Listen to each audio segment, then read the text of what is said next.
नमस्कार साथियों, स्वागत है आप सभी का हमारे खुराना क्लासेस यूट्यूब चैनल पर। और आज आपके लिए गेस्ट पेपर यानी मॉडल पेपर नंबर 2 है और इसका नाम है भाषा, संज्ञान और समाज पाठ्यचर्या के संदर्भ में। तो ये अपना जो पेपर नंबर है, ये अपना 4th पेपर है फर्स्ट ईयर का। ठीक है, तो ये मात्र 35 अंकों का लगता है।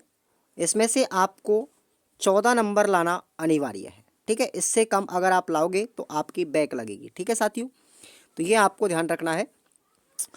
और हमारे टेलीग्राम को आप लोग ज्वाइन कर लो। टेलीग्राम की लिंक आपको डिस्क्रिप्शन बॉक्स में दी गई है। साथियों, आपको रेट की क्लासें भी स्टार्ट होंगी तुरंत इसके बाद। ठीक है, जैसे ही आपकी परीक्षा खत्म होगी आपको रेट की क्लासें स्टार्ट हो जाएगी। और ध्यान रखें एक चीज़, जिन विद्यार्थियों ने कोर्स ले रखा है, कोई भी विद्यार्थी जिसने कोर्स ले रखा है उसके साथ कोई चीटिंग नहीं है। इसकी कोई भी पीडीएफ आपको नहीं मिलेगी। ठीक है, सिर्फ ओनली यूट्यूब पर वीडियोस आएंगे, उसमें आपको कोई भी गलत शब्दों का इस्तेमाल नहीं करना है। ठीक है, अगला क्वेश्चन आप देखेंगे आप लोग। पहला क्वेश्चन कि भाषा की सही पहचान किससे जुड़ी होती है। आंसर आपका हो जाएगा सत्ता तंत्र से जुड़ी हुई है। सेकंड क्वेश्चन है कि राष्ट्रीय शिक्षा नीति कब लागू की गई थी। तो आपको ये ऑप्शन पे डिपेंड करता है कि आपकी शिक्षा नीति कौन सी की बात कर रहा है। तो यहाँ पर 1968 इसका राइट आंसर, यहाँ पर 1968 राइट आंसर होगा। और ये शिक्षा नीति कौन सी है? फर्स्ट शिक्षा नीति है। दूसरी शिक्षा नीति आपकी जो आई थी वो 1986 के अंदर आई थी। और जो वर्तमान में शिक्षा नीति हमारी 2020 की है, ये आपको ध्यान रखना है। तो इन तीनों में से आपको कौन सा ऑप्शन मिल रहा है वही आपका करेक्ट आंसर होगा। एक साथ दो ऑप्शन कभी नहीं मिलते, ध्यान रखें इस चीज़ का। तो 1968 राइट आंसर हो जाएगा। अब देखिए अगला क्वेश्चन आपका नंबर 3 है। वाक्य व्यवधान के कारण 1981 और 1991 की जनगणना किस राज्य में नहीं करवाई गई थी।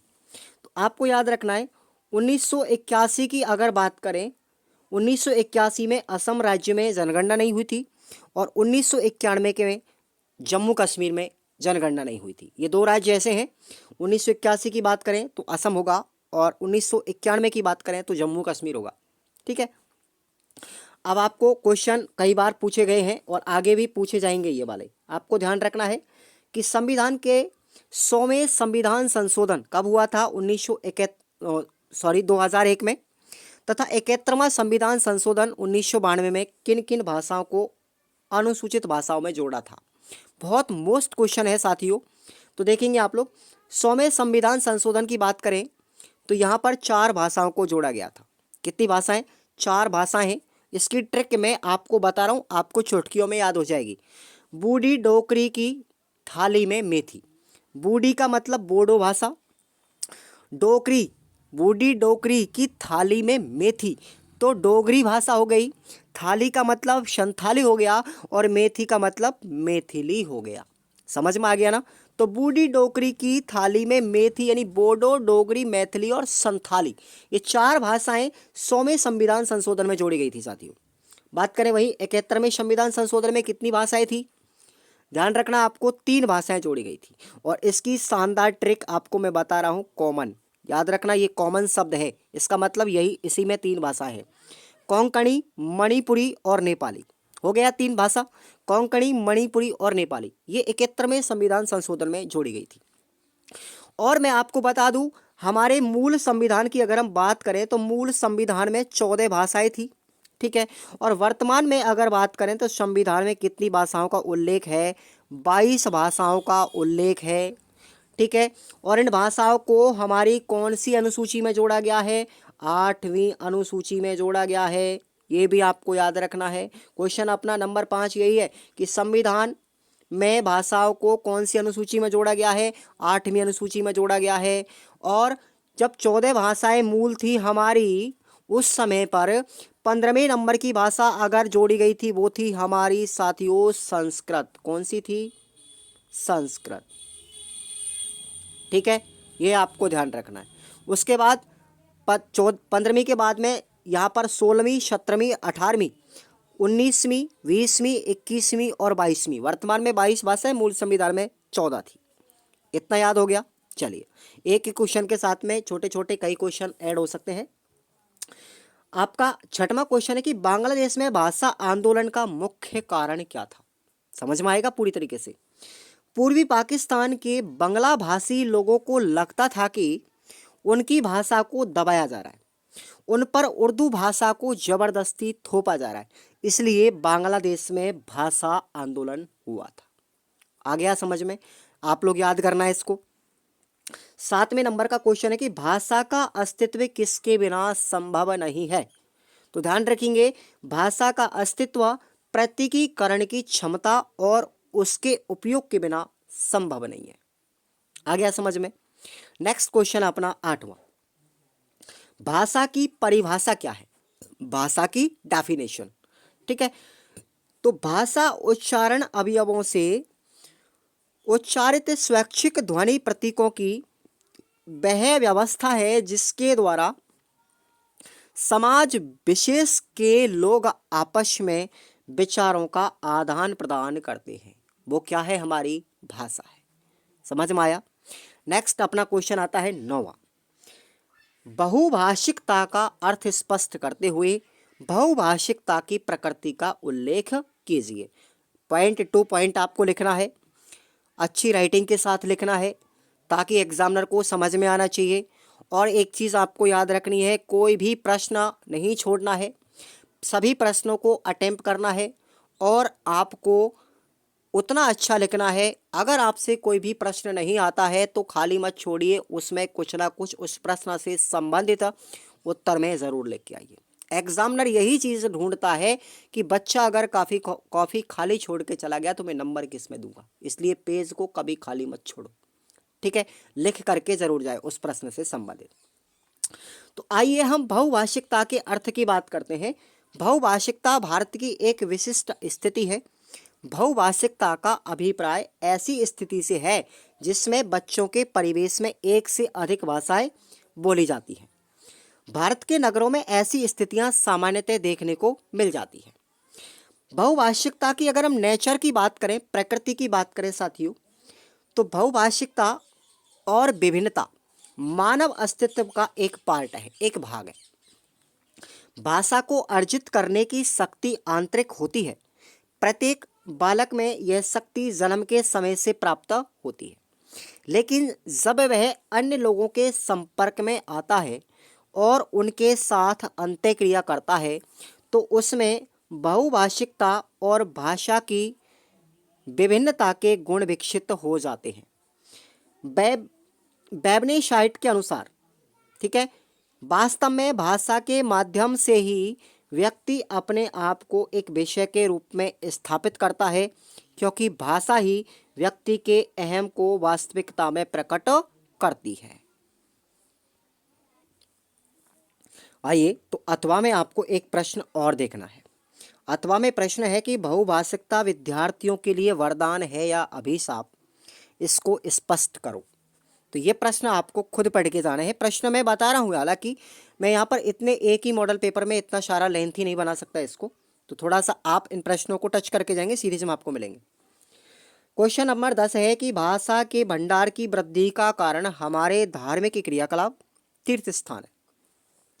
आप इस कथन से कहाँ तक सहमत हैं, अपने विचार व्यक्त कीजिए।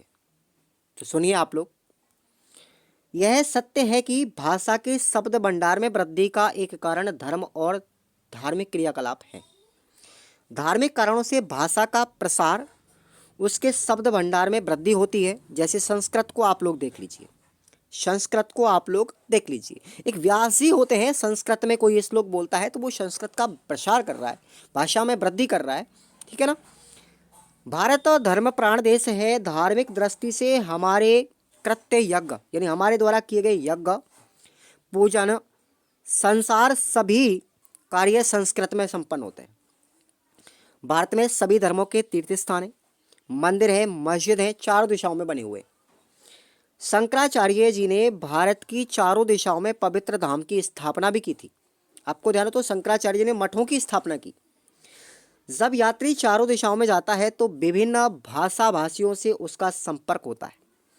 संपर्क से विभिन्न भिन्न संप्रदायों के शब्दों का उसका आदान प्रदान भी होता है। इससे शब्दों के शब्द भंडार में वृद्धि होती है। याद रख लेना इसको आप। अथवा में आपको प्रश्न याद रखना है कि लोकोक्ति यानी कहावत किसे कहते हैं। लोकोक्ति व मुहावरे में क्या समानता और असमानता है। हालांकि इस प्रश्न को मैंने फर्स्ट मॉडल पेपर में करवा दिया है, इसका आंसर देख लेना आप लोग। क्वेश्चन नंबर 11 है कि भाषा के सामाजिक पक्ष से आप क्या समझते हैं, विस्तार से समझाइए। तो देखिए, जब बच्चे भाषा सीखते हैं तो केवल भाषागत प्रवीणता ही हासिल नहीं करते, अपितु समाज में भाषा का प्रयोग कैसे करना है वो ये भी चीज़ सीख जाते हैं। व्यक्ति, स्थान और विषय के अनुसार भाषा कैसे बदलती है यह बात बहुत ज़रूरी सीख जाते हैं, बहुत जल्दी ही सीख जाते हैं। इस तरह विभिन्न संदर्भों में प्रयुक्त भिन्न भिन्न भाषा रूपों को समझ भी लेते हैं और यह क्षमता भी हासिल कर लेते हैं कि उन सब को कैसे समझना है। एक सार्वभौमिक व्याकरण के रहने पर भी बच्चा वही भाषाएं सीखता है जो उसके परिवेश में बोली जाती है। वास्तव में हमारे शब्दों का चयन वे हमारी भाषा शैली की बातों से ही होती है। सामाजिक विविधता की एक झलक हमें भाषा में भी मिलती है। कई बार एक ही समाज में रहने वाले अलग अलग जाति और वर्ग समूह में भी काफ़ी अंतर पाया जाता है। एक कहावत आप लोगों ने सुनी होगी, 4 कोस पर पानी बदले 8 कोस पर वाणी। ये एक भाषा के संदर्भ में कहावत है और ये प्रश्न आ भी चुका है साथियों, ठीक है ना। 4 कोस पर पानी बदले 8 कोस पर वाणी, ये भाषा के संदर्भ में बहुत महत्वपूर्ण एक कहावत है, याद रख लेना। अगला क्वेश्चन है, भाषा और धर्म का कोई अनिवार्य संबंध नहीं है, इस कथन पर अपना मत स्पष्ट कीजिए।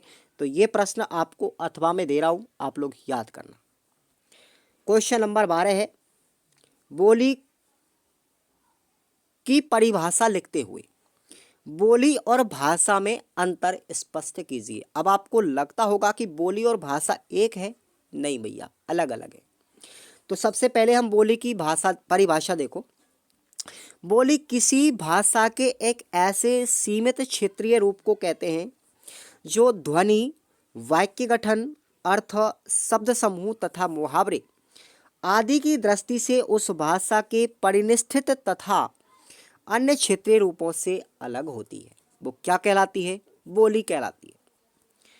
अब इन दोनों में अंतर क्या है, इन दोनों में संबंध क्या है, वो चीज़ आपको यहाँ पर थोड़ा सा डिफाइन कर रहा हूँ। भाषा का क्षेत्र बहुत बड़ा है जबकि बोली का क्षेत्र छोटा होता है।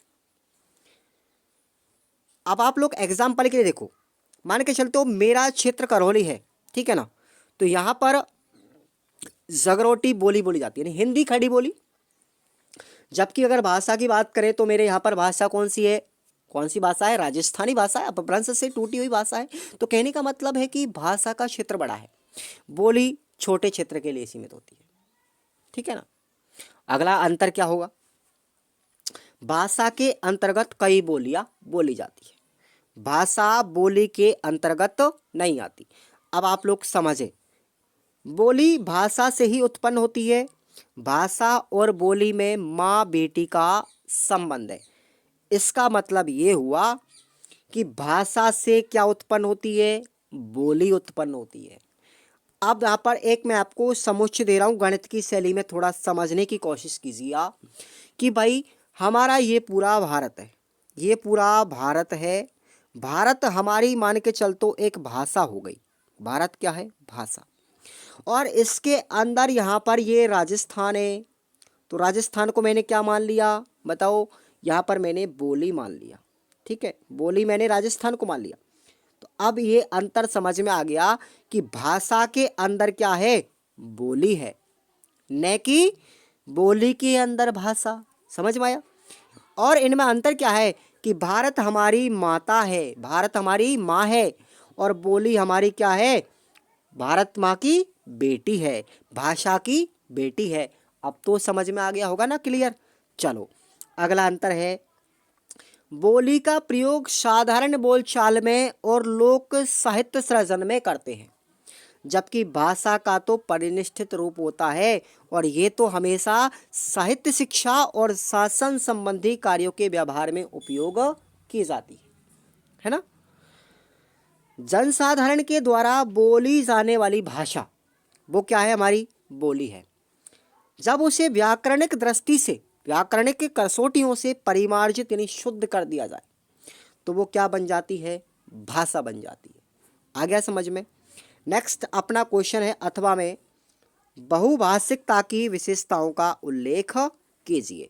इंपॉर्टेंट सवाल है, जरा याद रखेंगे। अब आते हैं हम 13वें सवाल पर। निबंधात्मक प्रश्न है, 2 आएंगे, ठीक है। अथवा में भी इसमें सवाल आता है साथियों, जरा याद रखो। भाषा और क्षेत्र के बीच संबंध पर टिप्पणी लिखिए। बहुत इंपॉर्टेंट सवाल है, एग्जाम में सीधा देखने को मिल सकता है आपको ये। भाषा और क्षेत्र में संबंध, ठीक है ना। तो देखिए, भाषा का संबंध सामान्य रूप से क्षेत्र विशेष से भी होता है, क्योंकि क्षेत्रीय विशेषताएं भाषा को प्रभावित किए बिना नहीं रह सकती। इसलिए भाषा विज्ञान में कहा गया है, क्या कहा गया है? 4 कोस पर पानी बदले 8 कोश पर वाणी। आ गया ना। तो यही कहावत में बता रहा था भाषा के संदर्भ में। इस बदलाव का प्रमुख कारण क्षेत्र विशेष का भौगोलिक प्रभाव भी होता है। इसलिए माना जाता है कि भौगोलिक विशेषताओं का असर उस क्षेत्र की भाषा पर भी पड़ता है, जरूर पड़ता है। अर्थात भाषा और क्षेत्र का गहरा संबंध है। क्षेत्र बदल गया, भाषा बदल जाएगी। एग्जाम्पल के लिए हम बात करते हैं कि भाई राजस्थान के रेगिस्तान में रेत जो होती है ना, रेत, मिट्टी, रेत, धूल, उस रेत को अन्य नाम, अलग अलग नामों से जानते हैं राजस्थान के अंदर। देखो कैसे क्षेत्रीय विशेषताओं को उद्घाटित किया गया है यहाँ पर। इस रेत को हम, रेगिस्तान जो शब्द है, ठीक है, पश्चिमी राजस्थान का जो क्षेत्र है उसको हम धरती धोरारी के नाम से भी जानते हैं। धोरारी, धणी भी कहा जाता है, झीणी रेत भी कहा जाता है। तो देखिए, एक ही क्षेत्र के अंदर किसी एक ही शब्द को कितने अन्य नामों से जाना जा रहा है। स्पष्ट करने के लिए, राजस्थान एक ऐसा प्रदेश भी रहा है जहां लंबे समय तक सामंतवाद भी रहा। सामंतवाद के कारण राजे रजवाड़ों के बीच निरंतर युद्ध की स्थितियां बनती रही है। इसका भाषा पर भी प्रभाव पड़ा। इसलिए यहाँ पर जो भाषा प्रयोग में लाई जाती है उसमें महाप्राण ध्वनियों और बलाघातों का प्रयोग अधिक होता है। साथ ही किसी भाषा की सबसे प्रभावी स्मृतियाँ उसमें मुहावरों में भी सुरक्षित रहती है। इसलिए मुहावरों पर पड़ने वाले भौगोलिक क्षेत्र के इस प्रभाव का भी आकलन करने के लिए कुछ मुहावरों को मैं एग्जाम्पल के साथ आपको समझा रहा हूँ। जैसे घात में फिरनऊ, घात लगानी, घी घालनी, घी खिचड़िया होनी, ये सब क्या है? भाषा का ही तो प्रभाव है। इसके लिए भौगोलिक विशेषताओं के कारण क्षेत्र विशेष भी भाषा में अनेक नए शब्दों के निर्माण के साथ ही विभिन्न पारिवारिक शब्दावलियों का भी निर्माण होता है। तो ये इसका आप लोग समझेंगे, भाषा और क्षेत्र का संबंध। अगला क्वेश्चन है कि लिपि की उत्पत्ति और उसके ऐतिहासिक विकास का वर्णन। बहुत बढ़िया सवाल है साथियों। ये प्रश्न मैंने बहुत चुन चुन के लिखे हुए हैं, तो कहाँ से आप लोग इनको पढ़ करके जाएं। प्रश्न को कभी खाली मत छोड़ना, ध्यान रखना, उत्तर तो लिखना ही है, चाहे उससे रिलेटेड आप कुछ भी अपने मन में आए वो लिख देना, लेकिन प्रश्न को अटेम्प्ट किए बिना मत आना। पेज आपको कुछ भरने ही पड़ेंगे। और मैं बता दूं, इस पेपर के लिए कम से कम आपको 15 पेज भरने हैं। भाई कितने भरने हैं? 15 पेज मिनिमम से मिनिमम भरने हैं। बहुभाषिकता में यादृच्छता से क्या अर्थ है? यादृच्छिकता किसे कहते हैं भाषा के अंदर? देखिए आप लोग उत्तर सुने। वस्तु भाव आदि तथा उसके लिए चुने गए ध्वनि प्रत्ययों के चुनाव में मनमानेपन का तत्व विद्वान रहता है। इस मनमानेपन को ही हम क्या कहेंगे? यादृच्छिकता कहेंगे, इच्छा कहेंगे, अपनी डिजायर कहेंगे। इसका उपयोग करके भाषा संबंधी गतिविधियों का सृजन किया जा सकता है। मनमानेपन का अर्थ यह नहीं है कि हर कोई किसी वस्तु के लिए अलग अलग प्रतीक गढ़े। यदि ऐसा हो तो किसी भी वस्तु के बारे में अलग अलग लोगों से बात करने के लिए किसी को बहुत सारे शब्द याद करने पड़ेंगे। यह एक मुश्किल स्थिति हो जाएगी। मनमानेपन में कुछ शब्दों को समूह की सुकृति मिल जाती है, ऐसी स्वीकृति से संप्रेषण अधिक व्यावहारिक होता है। एक बार जब प्रतीकों को मान लिया जाता है तब चीज़ों के साथ बौद्धिक और अन्य प्रकार का संबंध भी बनता चला जाता है। इसके बिना किसी भी प्रकार की अनुभूति तथा अनुभव को साझा करना तथा बार बार उन पर लौटना संभव नहीं है।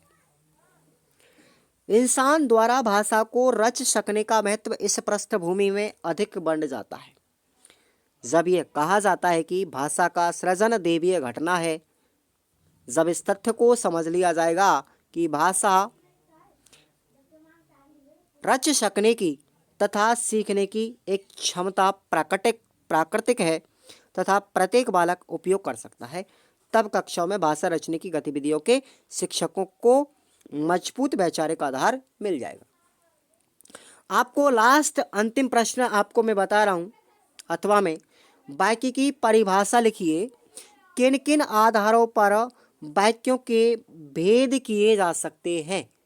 ये प्रश्न आपको हालांकि हिंदी भाषा शिक्षण प्रवीणता में भी मिलेगा और यहाँ पर भी इस यूनिट सीरीज में आने की संभावना है। तो याद रखेंगे वाक्य की परिभाषा और वाक्य के प्रकार किन किन आधारों पर, जैसे शब्द के आधार, व्युत्पत्ति के आधार पर, रचना के आधार पर, ठीक है ना। तो ये मैंने आपको हिंदी में भी पढ़ाया है ना साथियों, और आगे हम पढ़ाएंगे। तो आप लोग टेलीग्राम को ज्वाइन कर लो। सबसे पहले तो यही काम करना है आपको, ठीक है। किए बिना कोई भी मत रहना, सब लोग ज्वाइन करना। मैं रीड की क्लासें आपको चलाऊंगा, निःशुल्क रहेंगी क्लासें, किसी भी प्रकार की कोई शिकायत आपको नहीं छोड़ूंगा मैं, ठीक है साथियों। धन्यवाद। सब्सक्राइब तो करके रख लो और लाइक कर दो, अगर अच्छा लगा हो तो शेयर कर दो सबके लिए। धन्यवाद।